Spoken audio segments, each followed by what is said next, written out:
This production is brought to you by Ancient Origins, reconstructing the story of humanity's past, and the YouTube channel, The Study of Antiquity and the Middle Ages.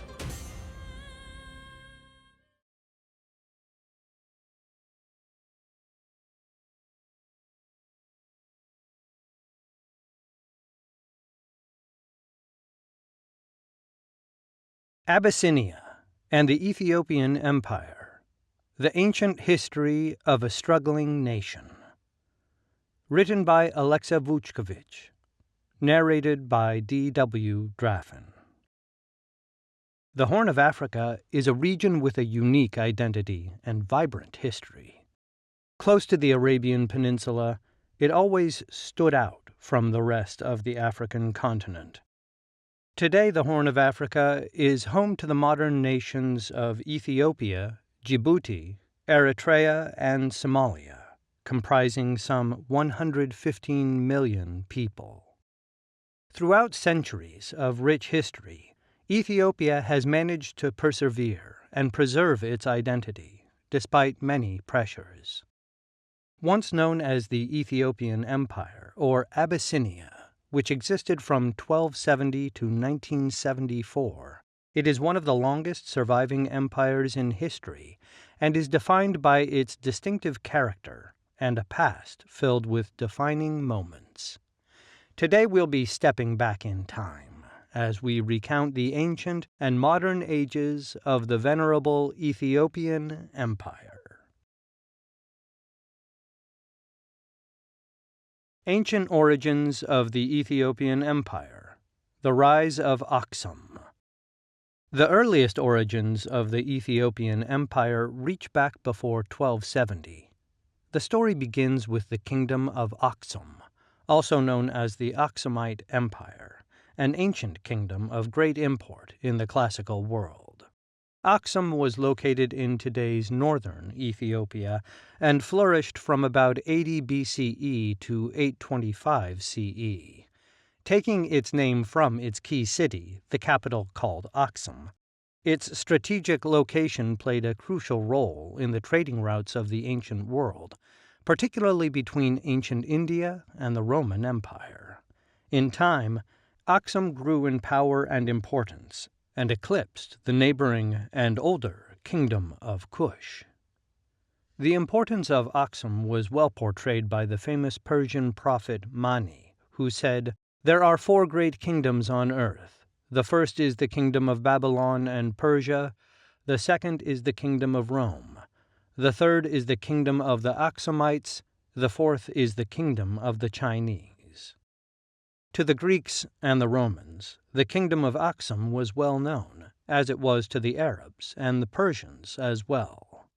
Aksum ascended to great heights thanks almost exclusively to trade. Commerce was the key factor that helped Aksum evolve to become the capital of an empire. This can safely be ascribed to its proximity to the Red Sea and its trade routes, since all it had to do was successfully facilitate the growing need of the Greeks and the Romans for African goods. A major export of Aksum was elephant ivory, which was a highly sought-after commodity in the Mediterranean, Levant, and Persia. Aksumite traders established far-reaching caravans that would travel into the African interior in order to procure more ivory. As Aksum was located at key crossroads for trade traffic, it only sped up its prosperity. In time, Aksum became the hotbed for a rising civilization with a unique character, fed by a proper amalgam of indigenous African cultures infused with South Arabian character, as well as plenty of influences from the classical world of the Mediterranean. A crucial trading power rises. The name Ethiopia, to describe the Aksumite Empire, appears as early as the 4th century, and one popular explanation for the name is that it comes from Greek, Ethiopia. This is a compound word that, roughly translated, means burnt face or red-brown. This term was used early on by Herodotus to denote this particular region of Africa. This Greek word was later loaned to the Amharic language of the region as Ethiopia. More precisely, the name Ethiopia was used in Greco-Roman inscriptions for a long time, and denoted specifically the region of ancient Nubia. However, in the 15th century Ethiopian church book known as the Book of Aksum, it is stated that the name stems from a legendary biblical figure known as Ithiopis, a son of Cush. It was Ithiopis who allegedly founded the city of Aksum. Ethiopia was also known as Abyssinia in English historiography and elsewhere. This term stems from the Ethiopian Ge'ez language and their pronunciation of Ethiopia, Habashat. The people of the Aksumite Empire began using the designation Ethiopians only around the 4th century CE, when the Aksumite king Ezana conquered Nubia. Around this time, the Aksumites also came in contact with Christianity. This occurred with the arrival of the two brothers and Christian missionaries, Frumentius and Edesius, who managed to enter the royal Aksumite court and convert it to Christianity.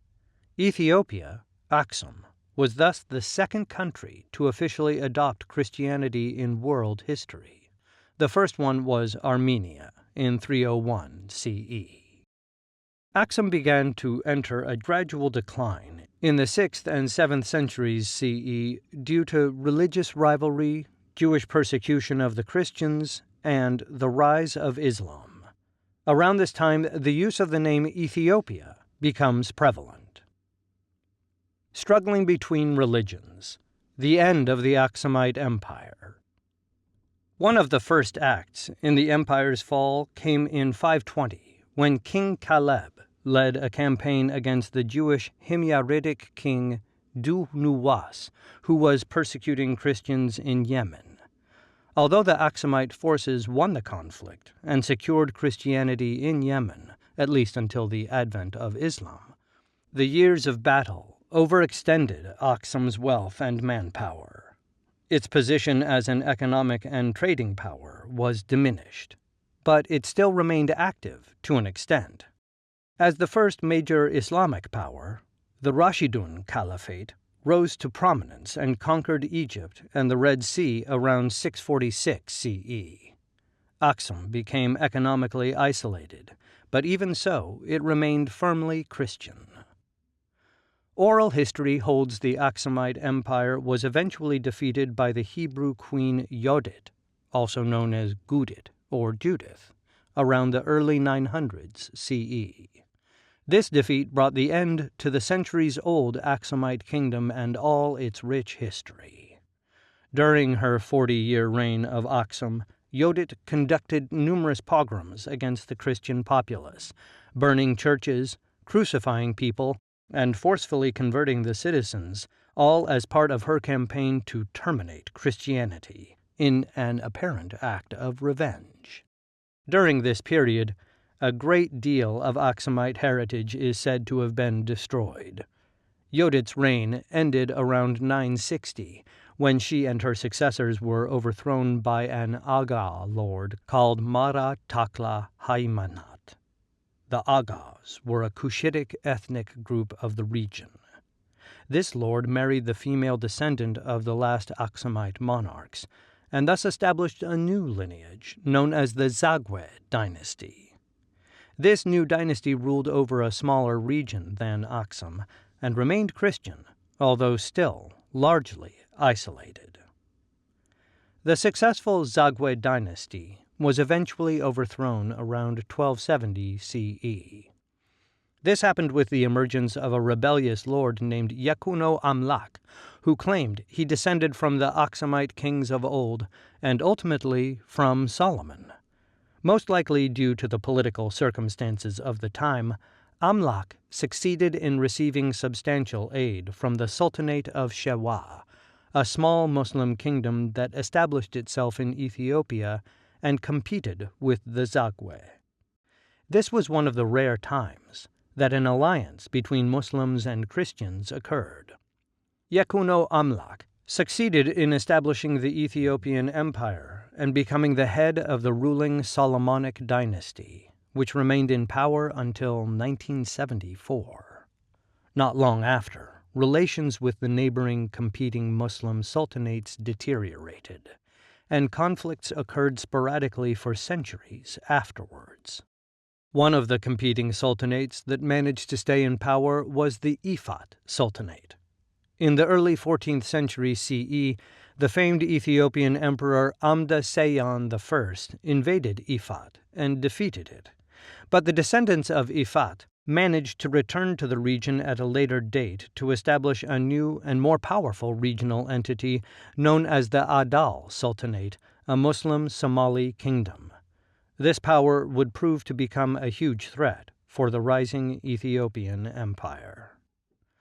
The Adal Sultanate invaded the Ethiopian Abyssinian Empire around the year 1529, led by the Somali imam and general Ahmad ibn Ibrahim al-Ghazi.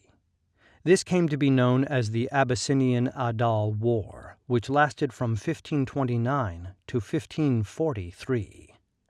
The very first conflict occurred almost at once, in 1529, when the invading Adal forces met a sizable Ethiopian army in open battle. Both sides suffered immense casualties, but the upper hand went to the forces of Imam Ahmad. Even so, he decided not to pursue further, and the invasion was in a passive state for about 2 years. The return of the Solomonic dynasty. The next string of victories for the Adal forces came around 1531. The first occurred in the Battle of Antukya, followed by the Battle of Amba Sel soon after. Both resulted in decisive Muslim victories. The Adal forces relied heavily on early firearms and cannons, which worked with great effect against the Ethiopian forces, oftentimes instilling great fear in the common soldier. Eventually, the forces of Imam Ahmad penetrated deep into the Ethiopian highlands and conducted heavy sacking of the empire. The latter was eventually occupied and annexed by the Adal Sultanate, which united the territories with those of modern-day Somalia. This occupation of Ethiopia lasted for 14 years.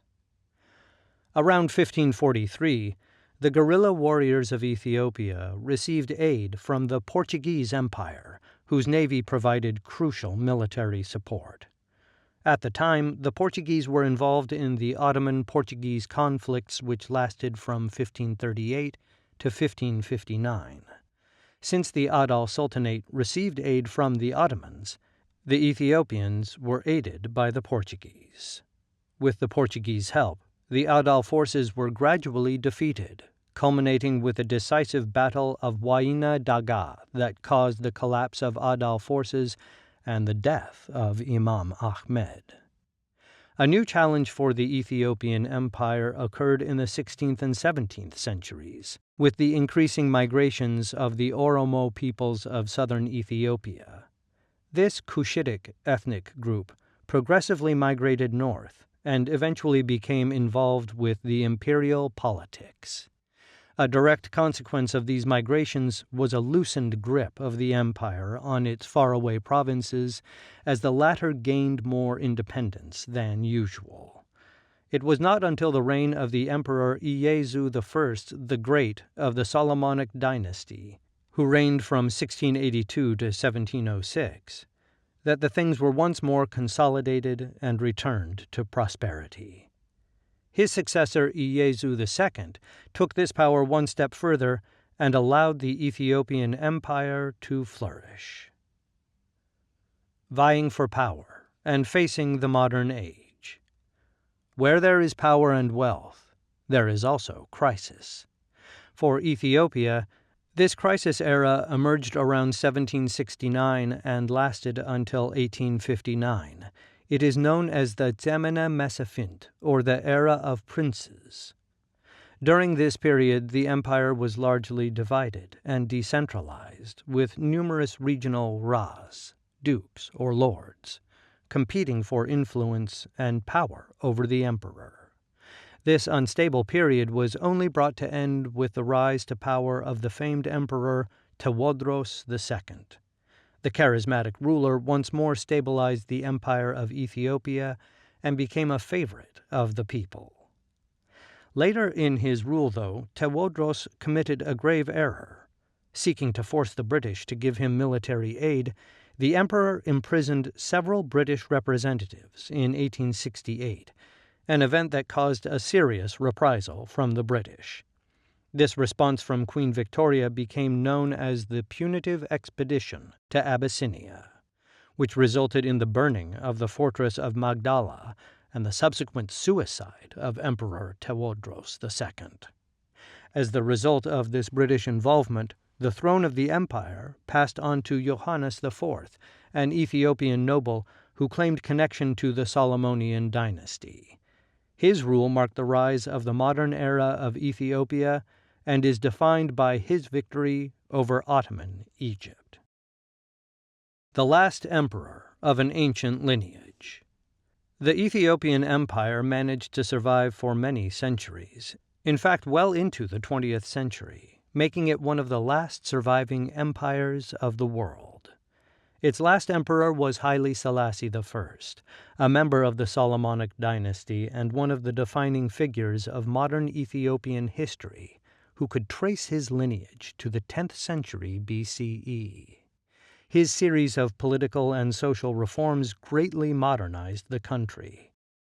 Alas, the last emperor was deposed in 1974 by the pro-Soviet Marxist-Leninist military dictatorship known as the Derg, Provisional Military Government of Socialist Ethiopia, which ended the monarchy, murdered Haile Selassie, and brought communism to Ethiopia. The Aksumite Empire and the subsequent Ethiopian Empire are not often a burning historical subject, and unjustly so. The ancient, far-reaching, and endlessly important history of these powerful entities are filled with thrilling and world-defining events, many of which are connected with some of the most powerful empires of ancient times. The stubborn and inspiring fight for survival of a Christian nation surrounded by Islam is unique on the African continent, and the endurance of the centuries-old Solomonic dynasty into the 1970s is nothing short of thrilling for any history enthusiast.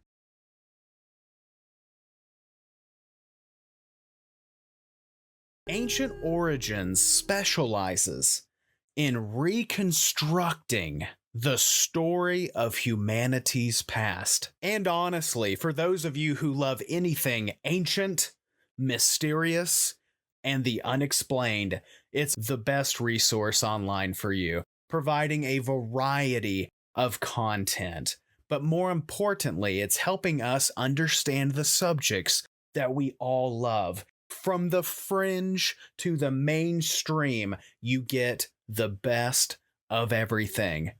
But if you want access to even greater content, I highly suggest you becoming a premium member to Ancient Origins. And for those of you who may ask, okay, why? I have an answer for you. One, it is a treasure trove of information. It gives you even more access to the subjects that you love, from ebooks, webinars, expeditions, even more articles. But in some cases, you get to talk to the experts themselves. And by being a subscriber to Ancient Origins, you are continuing to help them make history matter. Ancient Origins literally has something for everyone. So, before we get to the presentation, check out the links in the video description below. I'm going to provide you with a variety of references to Ancient Origins, from their Facebook page and other social media outlets to the very heart of the Ancient Origins website itself, to help people like me and you better understand the subjects of history, mystery, and the unexplained that we all love.